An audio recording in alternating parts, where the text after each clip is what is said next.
So we have Matt Beach with us. Now, Matt, you were Director of Recruiting for Covenant Transport. You were a Vice President for Seat My Trucks, and also you're the owner of 10-4 Recruiting. Tell us what appeals to you about the trucking industry and how did you get into it? So going back to before I even dove into trucking, my family was, they had a dump truck business, Beach Trucking, did it for several years.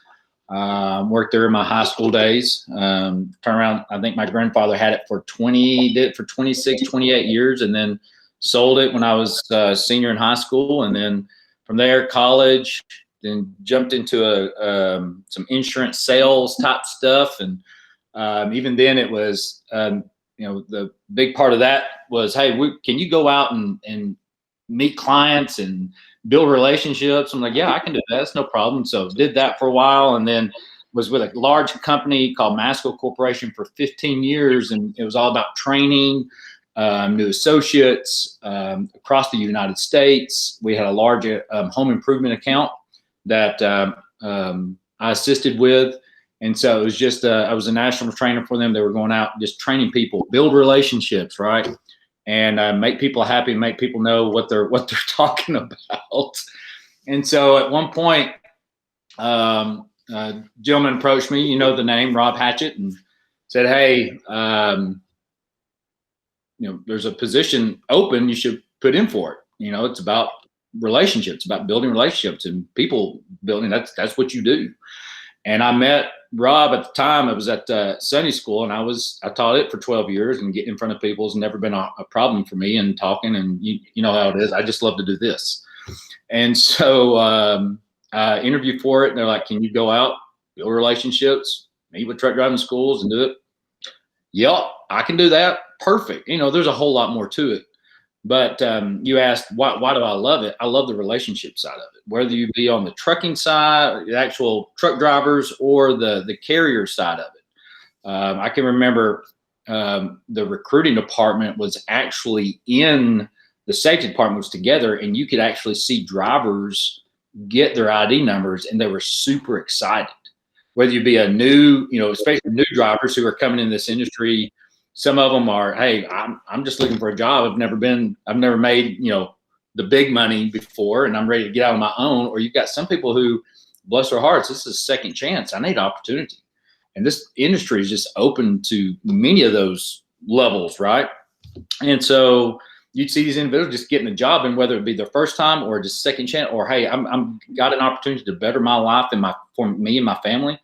The smiles, the excitement, it was awesome. And then one of the things I loved being able to, when I could and wasn't part of some 20 different meetings throughout the day, just getting out and walking the hallways and just being able to see a driver and say, hey, thank you for being a truck driver. That sounds like, oh, that's just dude, let me tell you something. We have got to do a better job of telling a driver thank you. We got one day where it's scheduled. I think it's in September, which is National Truck Driver Appreciation Day. It's like, guys, that's every single day. And I had some people like, do you really go out and see a driver and tell every single driver thank you? Yeah, I did. I miss it because I'm not in that big box building, being able to see the drivers face to face. But I love building relationships. I love talking on the phone. I love being in the trenches with my recruiters and getting on the phone and hammering down and making phone calls. I've had some of the funniest conversations have been with drivers. Some of the best conversations have been with drivers, just being like, hey, look, I'm not going to hire you. What's going on, man? Let's talk. And just the conversations you get from them, and, I go back to the amount of travel I did with my previous company.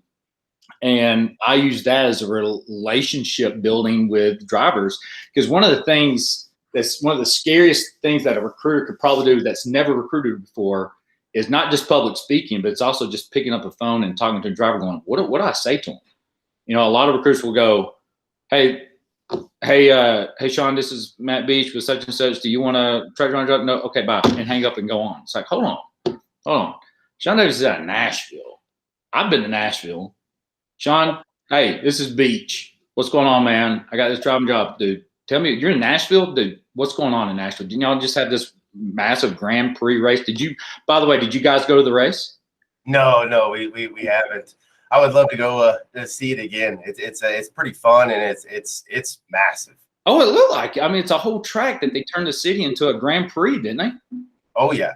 How big was what was one lap? How big was the lap? Like 1 mile, mile and a half, 2? Yeah, something like that. I was down for the one in St. Pete a couple of years back, and that one was crazy too. See, even like that conversation right there, me and you kind of building that. I love it. I love connecting with drivers, and that's what we got to do. And so you asked, what do I love it? I love connecting with people. I love the relationship side more than anything. Awesome. But still go out. It's super exciting getting people a job. I mean, if you've never helped someone get a job before, try it one time and you're hooked. Yeah. So you definitely told us a lot about your past positions. Now, what are your current roles? So I've got it's finding truck drivers. It's hiring truck drivers. Not only just finding them, getting that application, but it's also hiring truck drivers. So back in 2020, I would say it's probably around June, July. I said, hey, I can see a need, because Sean's probably heard me multiple times, and I've even had people like, dude, you know there's a driver shortage. And I used to say, there's not a driver shortage. There is a shortage of qualified drivers based on hiring requirements, but man, there's a ton of drivers out there. COVID really knocked that for a little sense of there is a driver shortage, right? I mean, you really have people that are just like, I'm done with this industry. You had truck driving schools that shut down during all that. And, it was just tough. And I started thinking, okay, if I'm seeing what's fixing to happen down the pipeline, what's a good move for me to get into? And I went, it's gotta be third party recruiting. And I was never a huge fan. I loved them, but I was never a huge fan of third party recruiting groups. The money, it was always like, man, I'm fixing to pay that amount. But at the same time, you just didn't really see a lot, but it was one of those where if you could get 1 or 2 a month, and at the end of the year, and you could say, how many drivers did we get out of this? And you could say, well, an additional 24, additional 48. You go, that's huge, especially on the bottom line, right? But and so I said, you know what? I'm going to start my own third-party recruiting team. And so I got with some of my now competitors, and again, that was some of the relationships I had, and just said, look, I'm fixing to come into this, and they were, I was very, very blessed with a couple that just said, hey, I'll help you out. I will do whatever it takes. You've helped us out in the past. You scratched our back, let's scratch yours. And so it's been a blessing, even to those relationships, even though they might be a competitor, we have helped each other out tremendously. And so I'm a third party recruiter. And so I use 10th Street. I know 10th Street like the back of my hands. I love that team over there. Truly believe in their platform. And that's my main focus, our carriers to have 10th Street. And so I've got an opportunity now to be able to use recruiters, which are independent contractors. They work from home, they make their own hours, but their thing is, if I want to make some money, I've got to make phone calls. I got to call apps. I got to email out drivers. And so that's what they're doing. They're doing nothing but pounding my 10th Street database and providing qualified drivers to the carriers that we have. I'm going backwards. I started the 10-4 in November 2020. My first week or second week, I ended up getting COVID really bad. So I was watching prison documentaries when I could. Also at the time, because how do I live in this 6 foot by 6 foot cell that I'm in, which is my kid's playroom? How do I live in this cell, but still at the same time survive? Oh, it was so bad. I had it really bad. I couldn't walk. I live in a neighborhood and the homes are somewhat close together. I couldn't go down 3 houses without being out of breath. And so, got better. It took about a week and a half to finally get over that. But at the same time, people were like, you are nuts. Well, true, but you're nuts for starting a third-party recruiting company, brand new company, in the trucking industry during the fourth quarter during COVID. I'm like, I'm going to try it. And so I've had, as of today, I'm up to 22 recruiters. Very blessed to have them. One of them was part of my team, and I'm looking at her right now. And so just blessed to be able to have someone like you and all the others just that said, hey, I want an opportunity. give me an opportunity to make phone calls, to make some great money, and put some hours in where I need to. And then at the same time, if something comes up, I can do this over here, whatever. There's flexibility in it.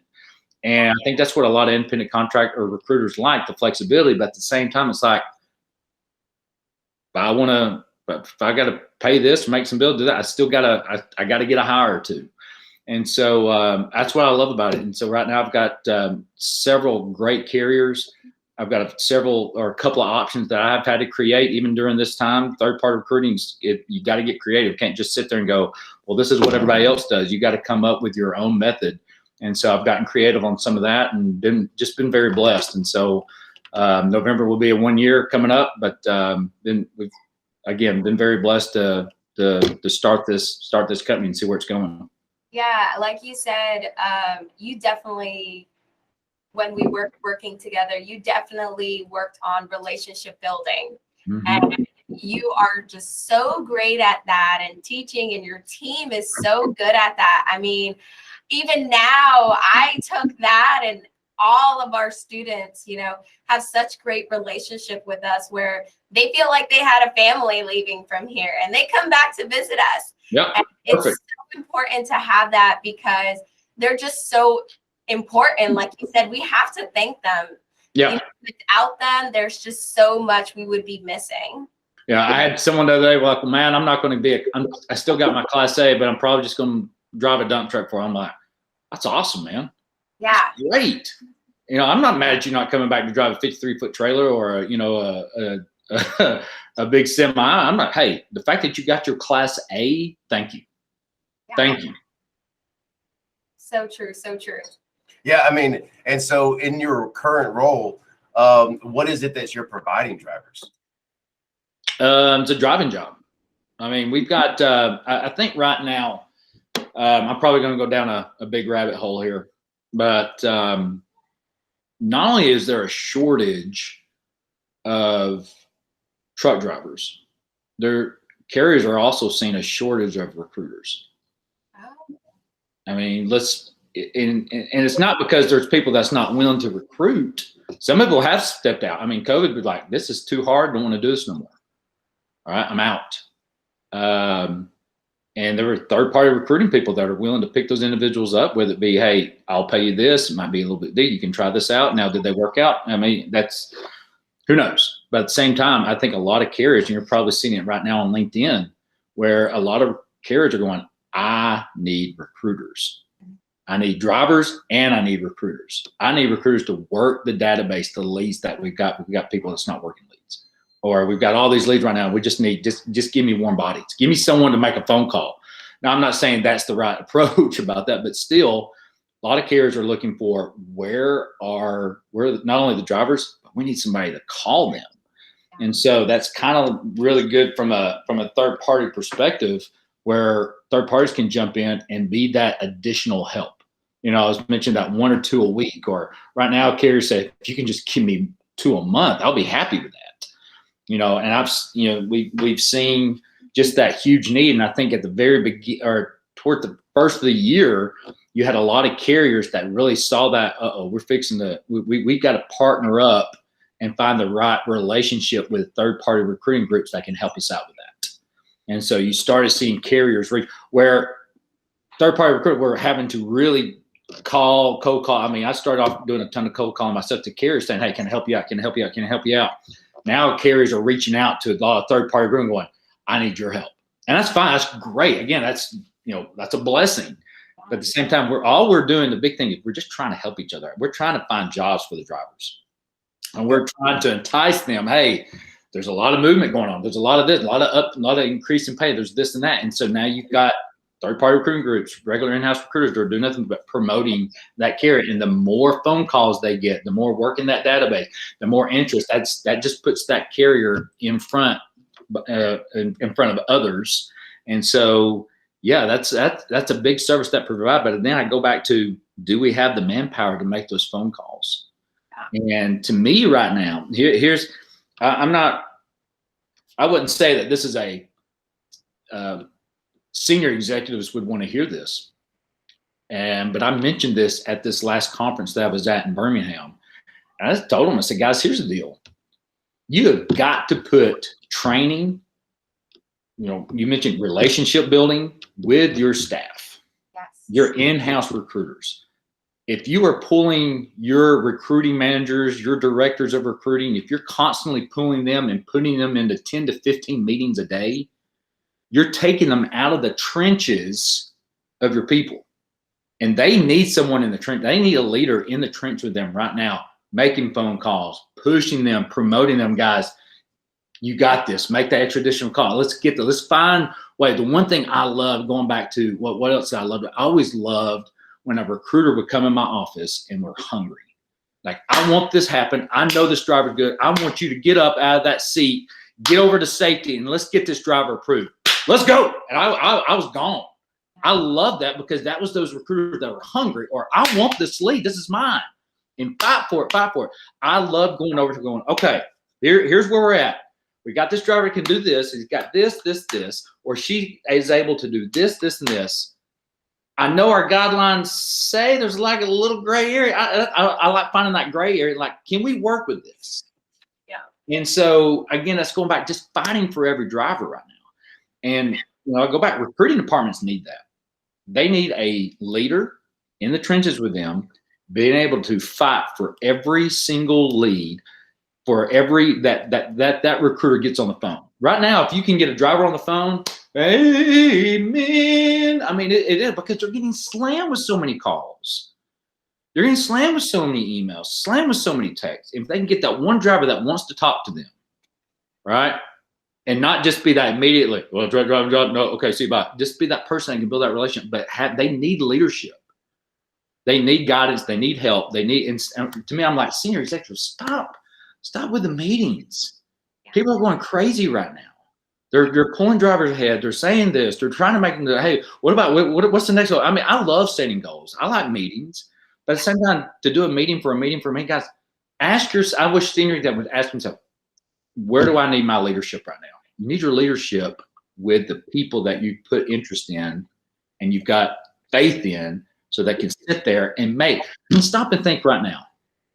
A recruiter, for the most part, has to make 100+ calls a day. 100+ calls a day to get roughly 10 drivers interested on the phone, and then to get maybe 4 set for orientation, to have 2 show, and hopefully those 2 get activated. Yeah, it's the rule of 100. I mean, it's not, guys. I've got one recruiter right now. She's like 100. That's easy. My goal is 150 a day, and I'm like, amen, thank you. But that's where it is right now. And the expectation. But you imagine you just got a team of people that's just doing nothing, and you're not giving them that guidance, that help. Yeah. Your internal churn is high as well. And so anyway, I go back to, that's just something I think senior executives stop for just one moment and go, okay, pay increase, great. All right, maybe a hiring guy, and we can change. But other than that, I don't need you right now in this meeting. I need you to be in front of those people. I need you to go lead those people. Right. And you're playing right into kind of my question for you of the current synopsis of the industry. And what trends or opportunities do you see for new and experienced drivers out there in this industry, and what's going on with the whole thing? Gosh, I love it, dude. There's so much moving right now. If I think there should be, I want to stand at your school in the door, and as they walk in, I want to hug them and kiss them on the cheek if they'll let me. But thank you for this coming in and being a driver. I think the industry itself has to do a better job to promote it. Right now, it's just like, you want to be a driver, I need a class A, we got to promote we're promoting it, but are we really truly promoting what it means right now to be a truck driver? Right? Yes. There's tons of local jobs right now that are paying great. There's tons of home weekly that are paying phenomenal. The pay is out the roof right now for drivers. Right now, if I've got a Class A license, you've heard me say this, Class A license is like Willy Wonka and the Chocolate Factory. It's that golden ticket. And everybody wanted that golden ticket that Charlie Bucket has. Right? All right, question. Charlie and Chocolate Factory. Movie, Willy Wonka or Charlie and Chocolate? Which movie did you like better? Or did you see them all? Did you see both of them? Yeah, I got to go with the OG. I'm with you. I'm with you. Now, the second one was more to the book. If you've ever read it, it's a great book. I never read it. Oh, you got to read it. I mean, Gene Wilder. I mean, come on now. I know. I'm with you. But that everybody wanted that golden ticket that Charlie Bucket had, right? And we will, I'll give you a bike. I'll give you $10,000. I'll give you $1 million. I mean, that's what it is right now for drivers. And we've got to say, guys, you are highly sought after in the industry that this country runs on. I mean, we got to have more of you, and I think the other day you've got, you got we've pulled out of Afghanistan and overseas and bringing the military back. I mean, right now, if carriers are not putting an ad out there going, hey, we got a home for you when you come back. I got a job for you. I've got this. You drove over there. I mean, this is the opportunity right now. If in fact that we're bringing our troops home, God bless them and their families in America. But if we're bringing them home, look at what we've got. We've got so many opportunities for them. So many. I mean, I think from a bilingual side as well. I'm not saying this in a negative way, but I think it was, well, can they speak English? Well, no. Then we can't hire them. It's like, well, why not? We've got 20 people in our office that can speak Spanish. What's the problem? I mean, really, what are you doing? You're picking up freight. It's no touch. Think about no touch freight. You're picking it up. You go to the shipper. The shipper's just like, sign here. And the person's like, okay, sign whatever.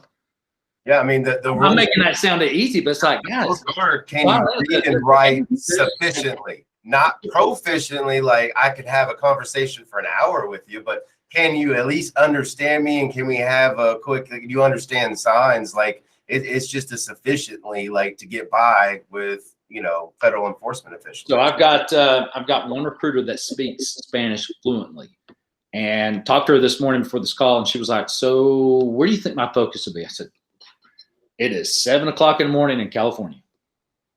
And that's exactly where I would be hammering home right now. And she was like, oh, perfect.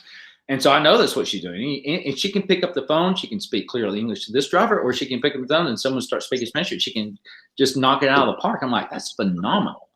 And I think you're going to see a lot of carriers they should be doing that right now, is saying, and hiring recruiters or a third-party recruiting group that can handle that amount of drive, because that's just another bucket that's huge that we need to be tapping into. And I think you're going to see a lot more of that. And so there are just so many openings right now for a driver. The question is, all right, let's back up for just 1 second. If I'm a driver and I'm filling out an application, right, more than likely, I'm going to put, well, what are you looking for? Is it OTR? I don't know. Maybe I like on home. Is it home weekly? I don't mind being home on the weekends, making good money for my 34 or 48-hour reset, whatever. Well, what about local? Heck yeah. Give me local all day long. I would say 90% of the applications right now, if you're looking at them, they say local. I want local home daily. Well, who doesn't want it? Because you know why? Drivers can ask for anything they want right now for the most part. They can. And so a lot of recruiters will look at that app and go, what's this local home daily? We don't have, I'm not going to call it. You got to call every single app. If you get 20 apps in your bucket, I don't care if it's a short form. All right. That was like 17, 8, even probably that. It was like short form. And I'm going to let the drip campaign do it because it does a phenomenal job of trying to get that full application. That's the big thing. Try and get that full app. Right. And then when I get full, I'm going to make sure I call my full apps. Well, look, this says right now you need to call a short form needs to be treated like a long form. And what I mean by that, you got to have a phone call made to it. You got to have an email sent to it. You got to send a text about whatever that is. You've got to make some sort of communication. One thing I like about 10th Street is you can do at least 5 to 6 different types of communication to that one applicant, right? But anyway, apps themselves are everything. You've got to make a phone call there, whether it be, I want local home daily. Well, I don't have local home daily, but I'm still going to call this app and go, hey, I saw your app, Sean. It looks like you want local. I don't have that, but this is what I've got right now. I've got this pay. It does this. We're averaging this around, weekly on this, $1,800 a week for this. You've got to sign up. You got this. I mean, driver, there's so much money to be made right now. And they have all these options. But the thing is, as a recruiter, as me from a sales perspective in recruiting and calling and building those relationships, right now you got to call every single app. You got to. Yeah, because the driver may want to be home every day, but Who wouldn't? I can make a I want to be five, home every day and make $90,000 as a driver. Okay. but if I can make $600, $700, $800 more and just be gone for a couple of extra days, you know, hey, I'm not having to go over the road. I mean, why not? You know, and that's where I do think carriers do need to start getting creative with especially the over the road companies with more, you know, like switching lanes, you know, where they have lanes where they have, hey, I got guys here in this area, guys here in this area, and we can switch back and forth and they all get their home time better. But yet also we get these loads that we need delivered across the country, but everybody gets better home time. Yeah, I do think that recruiting departments they have to get not just they're creative, but they've got to challenge. And I think we mentioned earlier, they've got to challenge the insurance. I mean, they got looking at our hiring guidelines. If we had to look at our 10th Street database, drivers that were turning away, how do we get them in? If you actually cannot bring them in based on your hiring guidelines, you can. There's no possible way. I get that. But you've got to be able to look at your tags, because your recruiter should be tagging in 10th Street going, why, this one says not qualified, why? And you got to break that. To me, now that's productive.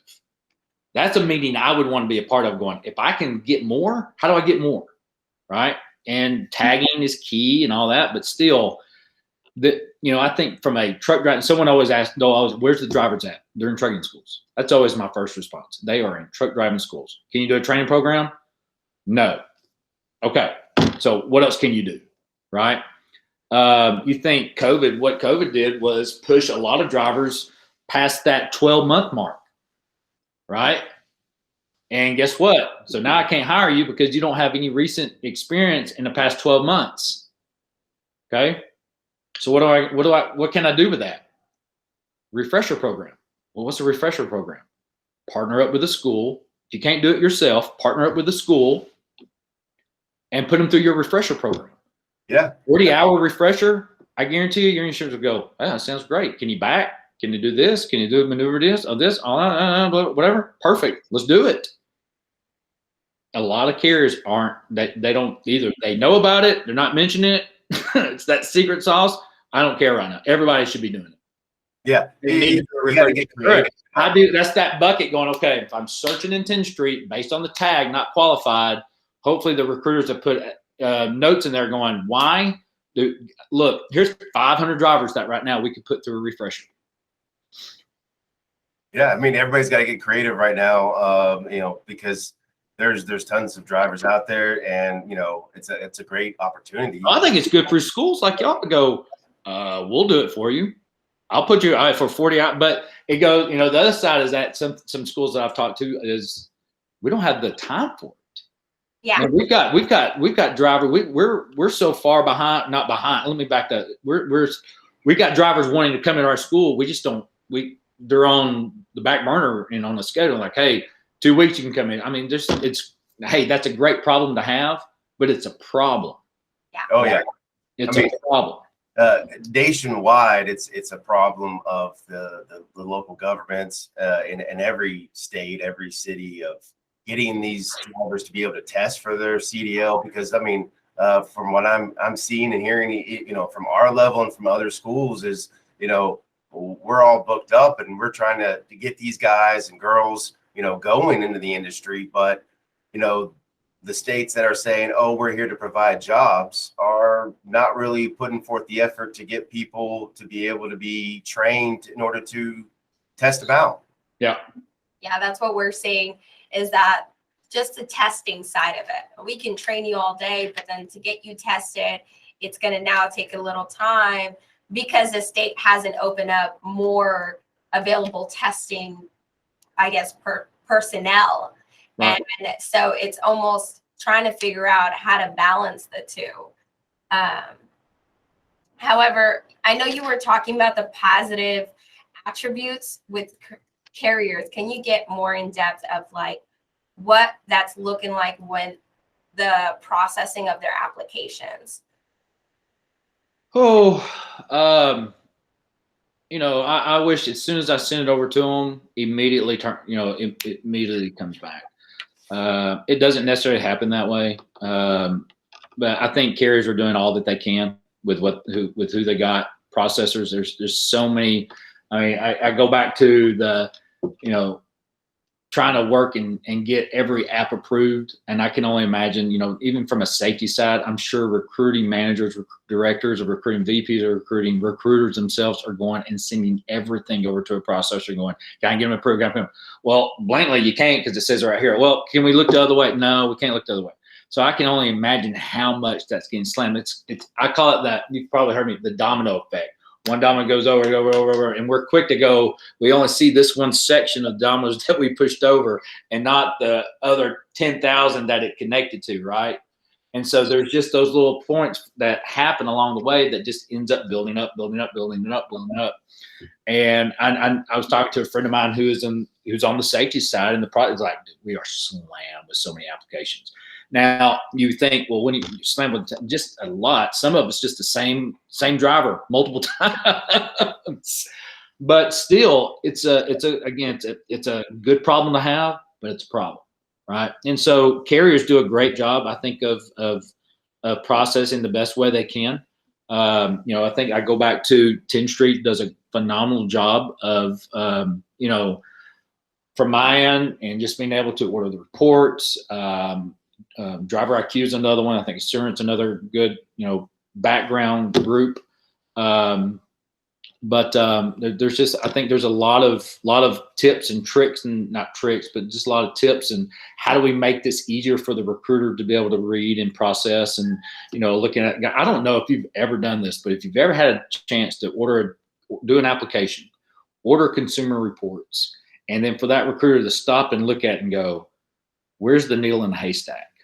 That's really what you're looking. Where's the needle in the haystack? I know everything's looking good so far, but where's that needle in the haystack?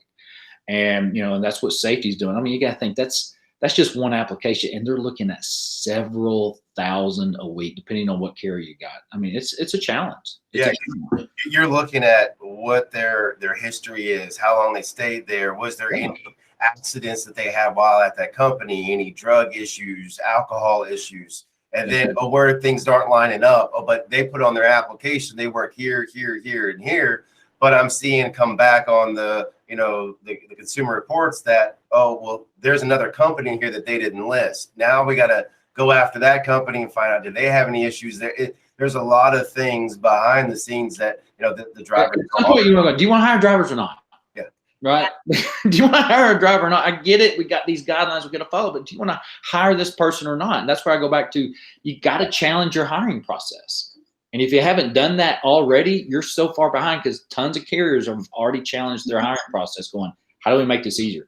I've seen it where a lot of carriers went from 5 years down to 2 years, down to 1 year, already down to 6 months. And you're going, hey, that's a huge leap. Now, the questions I always get is, well, how many drivers are going to get out of that? I am not going to answer that. I have no, but you're doing better than most, right? I mean, 6 months, is that going to get you 50 new drivers? No. Might get you an additional one. It might. But again, it's like you're not having to put that individual in another bucket of not qualified because they don't have enough experience. Right. Now, from a driver's side, so that way they can understand the behind the scenes. Mm-hmm. So, there's so many companies out there. They fill out an application. It's probably going to go through 10th Street or Driver Reach or one of those kind of companies. More than likely 10th Street, from what I see. So you fill out the application. What happens to their app? What happens behind the scenes in the recruiting and safety side? So I get an application. I'm talking to Sean Davis. He's super excited about wanting to come on to ABC Trucking, just because I'm a great recruiter, and Sean just loves my voice. So now Sean's ready to go. So Sean, I've got to get a full app from you. I've only got a short form. I got to get a full app. So I'm going to send you email. Right. And then when you get this email, you're going to sign your little, the waiver saying, hey, you're good to go to run everything. So I'm emailed you. You get it. I can't open this up. Okay, well, let's call it and let's go. I mean, there's technical stuff. And so once you get that signature back, then I'm going to look and I'm going to run the reports. It's usually 2 clicks or 1 click. Click, order the reports. Then once that comes back, that takes roughly, it can take up to within a few hours. It can take up to 2 days. It depends on your background and what you know, Sean, that you did that you haven't told me exactly, right? What are you talking about? Exactly. And so now let's say everything is good. A few hours comes back, safety. Hey, I'm moving forward with this. Perfect. You got the green light. I mean, usually within that day, if everything's good, background's good, you can get a driver set for orientation ASAP. Now, I know on the student side with new drivers coming in, the big thing was getting them pre-hired, right? Application comes through. I look at it, run the background. Based on what I'm seeing right now, you're a pre-hired. Perfect. Things with carriers on the even any carrier that are listening to this right now, trying to get into the student side, the biggest thing is the first person to make contact usually gets the driver. That's just how it is. You're showing that interest into that individual going, hey, I'm calling you. Are you interested? I've got this. I'm going to help you along the way. In 4 weeks, I want you to, or 3 weeks, whatever it is, I want you to be ready to come. I can't wait for you to come in. It's that relationship building, right? Oh my God, it's like the hardest thing, because a lot of companies have stopped even doing some of the pre-hires, but they don't realize that once you put something in someone's hand that gives them that light at the end of the tunnel, that, hey, when I get through of not making money for 3-4 weeks and quitting my job to do this, that I actually have a job lined up. Yeah, I do my part. I got it. Yeah, they'll always go with that first one they get. You can always sell them for the most part. Yeah, it's big. I mean, that's the big thing. Well, even just talking to students who come in and they have no idea about trucking whatsoever. The first thing we do is talk about job placement, and they can be squeaky clean and they'll say, are you sure I could even get a job? And the only way I can confirm that is when I submit, because we work with 10th Street as well.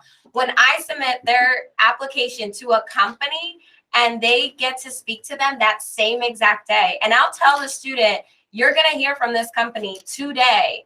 And if they don't, they call me and they ask, hey, I haven't heard from anyone. And they get discouraged. But once they do make that contact, they're automatic. I'm going to get my CDL. I'm going to go out there. I'm going to get my Class A, and I'm going to go work for them. They don't even talk about working for anyone else. They solely talk about working for that one company and what they can do to get the CDL to work for them. And I don't know why, like you were saying, I don't know why trucking companies have steered away from it. Yeah, I don't know why they would. I don't know if it's a time issue or what. I'd be sending every single one of them that I talked to a pre-hire letter. I talked to one trucking company and they said, well, it's because we have to do an interview. I was like, what are you wanting to do? Do an interview. Okay. Well, how does that keep you from sending a pre-hire letter? Yeah. Thank you. Call the guy it works or girl and say, hey, this is a great candidate. We love it. I'm going to send you a pre-hire letter. I'm still going to talk to you. Okay, perfect. And with that pre-hire letter, like I said, because they're coming into this not knowing anything. Yeah. And now they have somebody who says, I'm willing to hire you the moment you get your Class A, is everything for them. I mean, I remember I had gone through truck driving school. I mean, of course, this is ages ago. I don't want to show my age, but here I go through truck driving school, and I had a pretty good background, and I want to do flatbed, and I had 3 flatbed carriers, that I submitted an application to. The one I ended up going to and ended up working for and worked for about 2 years was the first company that gave me a pre-hire and told me, hey, here's your orientation date. Like, here's everything for you. We need you to come. But there was another company I really wanted to go to, but they wouldn't even give me a time of day. It's like, well, if you want to work for us, then you do the effort to call us and make, instead of courting me. And here I'm not used to that because I've never been into trucking before. So I don't understand how that mentality works. So I'm going, well, I want who wants me. And so, that's why I chose that company. Yeah. And on that relationship, Yep. And on the back side of that, the carriers we're saying carriers need to jump through hoops as much as they can to build that relationship. and you asked, well, what else can they expect? Drivers also need to know. Someone asked me, give multiple examples of the trucking. I said, orientation trucking is the world's largest interview process. If you really think about it, it's the longest interview process known to man. And that's not a bad thing. It's just you show up for a hotel, your recruiter, that's somewhat of an interview process, right? Then you get to orientation. Did they show up on time? Did they make their call? Did they change their schedule? Did they do this? Did they change the last minute? It's all being watched and reviewed. Did you show up the orientation morning at 7:00 a.m. sharp and ready to go? That's an orientation. Did you get your stuff? Are you clicking on the right button? Are you doing that? It's all one big interview process. Dude, I'm so glad you bring that up. So, you ran, with your money suit and everything. I missed seeing you in that money suit. I can go get it. Yeah, I mean, I missed that thing. And I can put it on. Don't. I'll put it on for you. Yeah. So you used to run part of the, orientation. Hold on, baby, go get me my jacket. So you would start out with like how many students or experienced drivers in a week, and then what did you actually end up putting in trucks at the end, and why? What were some things that you saw that caused people not to be able to have the job? Well, number one, lying on their application. Okay. That's a big one. Just put it out there. What you got? Yeah. I mean, you got to think. It's all about finding that needle in a haystack, and safety departments will find it. I mean, literally, it's that big, long interview process. And so just put it out there. Another one the one thing I think a lot of trucking companies do a great job is compassion. All right. You just got to be able to understand. There's a lot of carriers that have a, compassion for drivers. And so even in the interview phase, if they're talking to the driver, or if they're doing a face-to-face interview, and I'm looking at the application and I go, Sean, 2019, you did this. What happened? Well, versus going, was it my fault? I didn't do this. I didn't do that. Whatever. It's like, at some point you got to go, well, the state of Tennessee pretty much said it was your fault. Drivers themselves have to go, hey, I made a mistake.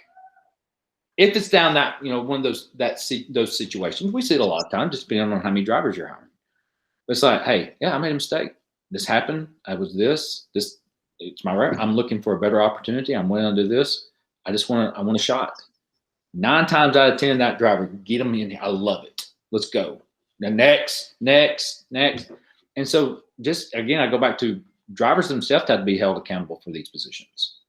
And even that's on the application portion of this. And so it's just being able to say, hey, let's show some compassion to these drivers and let's talk about it. But if they come in being complete, I didn't do anything, and showing their backside to everyone else, well, what's going to happen? You're gone. That's it. I mean, it's like, well, I'm not going to hire this driver and put him in the field of the operations, and the operation manager, good luck with this one. It's like, well, that's not really, it's not smart. Because then that domino, guess what? You're hurting your internal employees simply because you're just, hey, I brought this driver on just to bring him on, but good luck with him. Yeah. Or she's just this type thing. Good luck with it. We don't have to deal with it. No. Let's talk about it. But anyway, and then the other stuff is, again, it's background stuff. It's background. A lot of times is you'll find some stuff and bless their hearts. Things happen. Things come up on their background. It's like, well, what happened on this? Why didn't you put this on your app? Well, for whatever reason. But again, I go back. It's a long interview process. On average, I would say orientation is 3 to 4 days for most carriers. So you start out with 100 drivers. Do you get at least 50 into a truck, or more or less by the end of orientation and training? I guess from a third party perspective, it's definitely a challenge. I mean, because you're working with carriers and different hiring guidelines for some that are 3 months requirements, some are still needing 2 years. And so it's really just trying to fit the right job for that driver. You just don't want to just throw, we're going to go over here. Good luck with it. No, you got to make sure, you got to find out from a third person perspective, what is it they want, what fits them, and what they're looking for. No, I mean, like you were, obviously, director of recruiting. So what did you see from from a carrier perspective? Yeah. I mean, it's I don't know. I haven't really had a lot of those conversations since, okay, guys, you're making all that, what your success rate. Again, it just depends on the carrier. It really is. I mean, you've got some that are providing that home daily, local. Now, is it a great hourly gig? I mean, what are they paying hourly wise? I don't know. And some of them are paying good. Some of them are not paying so good. Some of them are paying great, but awesome. Do you want a team? Do you want to run home day? Do you want to do touch freight? And so it all really depends on what the carrier and what they're bringing on. And so really across the board, again, I don't know, but I would say, again, I would hate to put a number on that just because, again, it's so different. Really, what it comes down to is, is your recruiting department trained? Do they know how to call truck drivers? Are they making the relationships? And what are they doing to bring them in? Right. And I'm kind of asking this question more for like the drivers, so they can understand how important this interview process is. Yep. That, not being on time, having attitudes, and then, hey, you're going to take another drug screen and physical when you get there. Exactly. You're going to find out, like, you can't hide that. Like, it's going to be found. Don't look, getting your Class A, celebrate, but not with stuff that's going to end your career completely. I mean, if I had to go back and think about how many truck drivers, even students, that just were ding dongs. They got their Class A and they went and, found Mary Jane or whoever, and they said, let's hit this. Let's make this happen. Hey, I'm in Colorado. It don't matter. It's legal. Guys. It was just a brownie. I didn't even know it was. Yeah. Oh, again, I don't mean to make fun of them, but they're the ones that were like, well, I was just in the room with it. I didn't inhale. It's like, bro. You want to ruin because you think about, Sean, what is the average, if you had to get average truck driving school cost?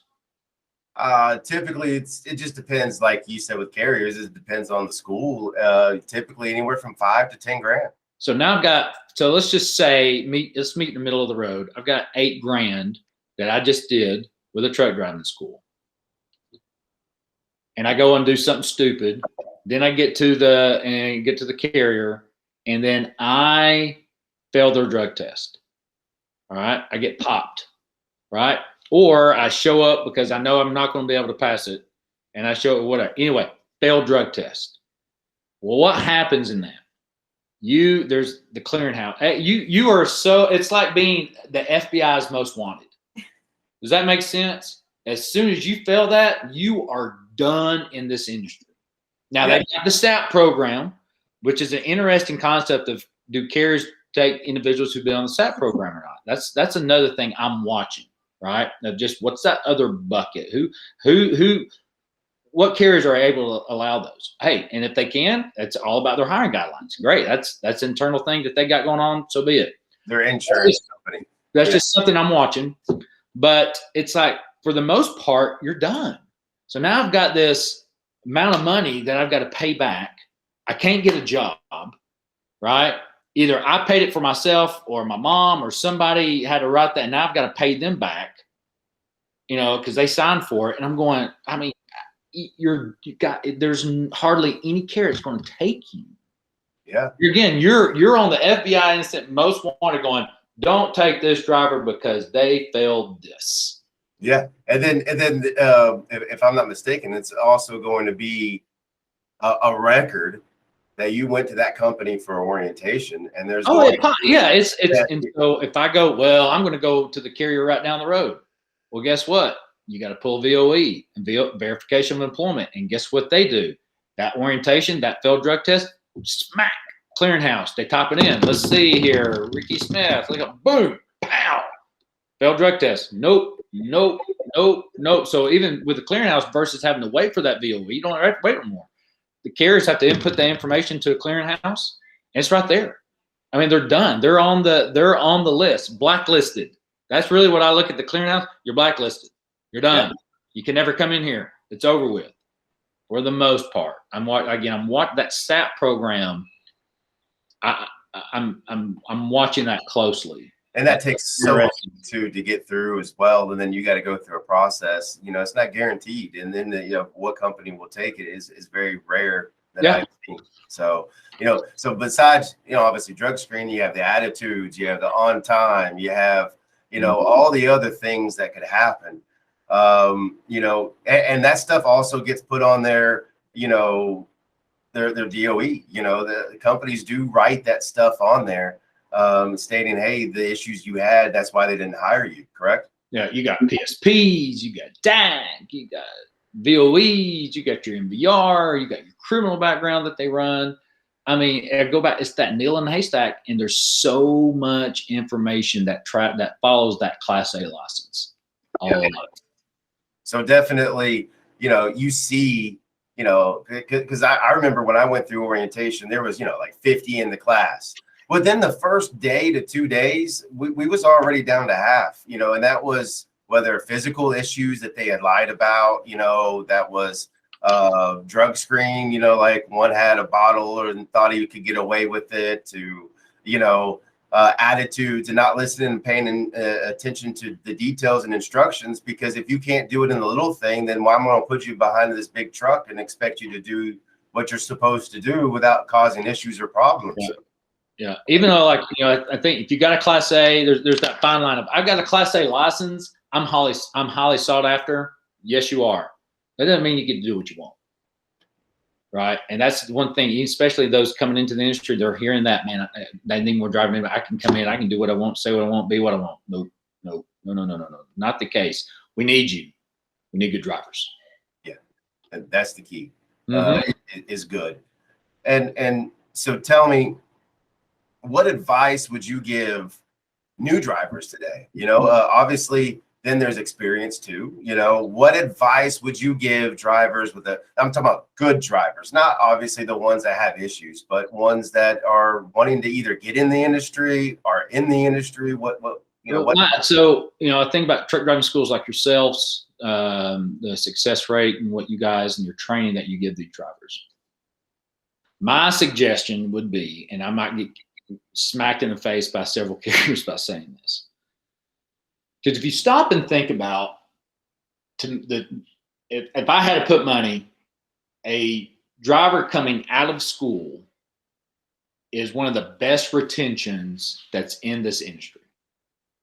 Even prior to COVID, I mean, it was a great retention, because if you stop and think about it, you come in, you leave truck driving school, you're getting, a lot of carriers provide tuition reimbursement as money. Then they're providing a career path, right? Think about that career path. I get on the truck, I'm going to make $750, $800 a week now, which is like, wow, right? For the most part. I mean, I'm just saying, I hear carriers are just paying that for, I'm like, that's wow, that's great. So you go from that amount, and then after, you get off the trainer truck, then guess what? That's a bump in pay. So you go from coming in, I'm going to get tuition reimbursement, or my tuition is going to be paid for. That's bonus.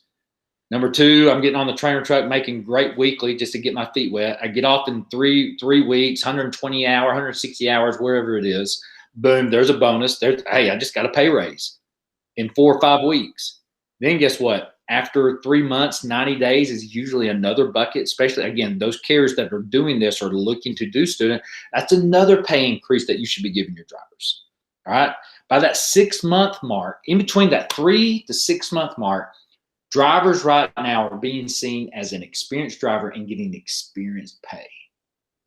So where I'm getting that is, especially new drivers coming into the industry, give a carrier 6 months. Give a carrier 6 months. If you're a student, you go there, give them 6 months. All right. If you can give them more, give them more. But give them 6 months. By that time, you should start seeing that progression in pay.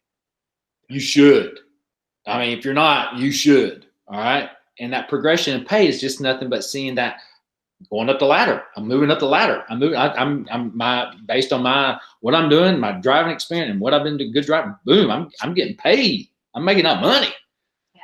Give it 6 months. You should be at that level of an experienced driver pay, right? And if your carriers treat you well and they're respectful and you're getting your home time on that, why would you leave? And you don't really want to leave and have a bunch of jobs on your resume because no.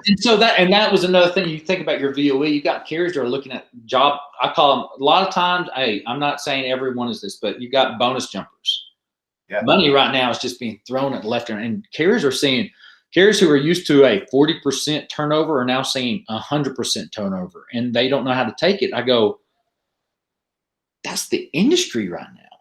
For the most part, that's I mean, you got some who are still maintaining that 60, 70%. You just want to go, great job. Whatever you're doing, keep doing that. But some are seeing that go skyrocket because they haven't made adjustments or something's happening, right? And how do you stop the bleeding? Or do you can't stop the bleeding? We're just pushing that turn. Yeah. But, and that good company out there that the driver wants to work at that will pay him great and take care of him and treat him right. Well, they're not going to hire you if you work for 4 different trucking companies in 1 year. Yeah, you know, especially from a again, going back to new student, not experienced driver, not these drivers that have got 6, 9 months, a year, whatever. I mean, people are begging for them, right?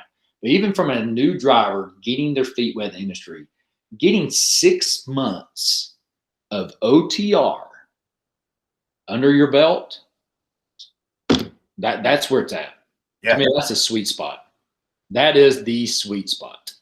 Yeah, they try to do a local job, but those local jobs, fresh as well, sometimes it's going to require a lot of manual labor, or it may not pay as much. But if they got that 6 months over the road and got that true, I think local companies right now are realizing, I mean, that's another bucket of pay. It's going, hey, we got to look at what we're doing.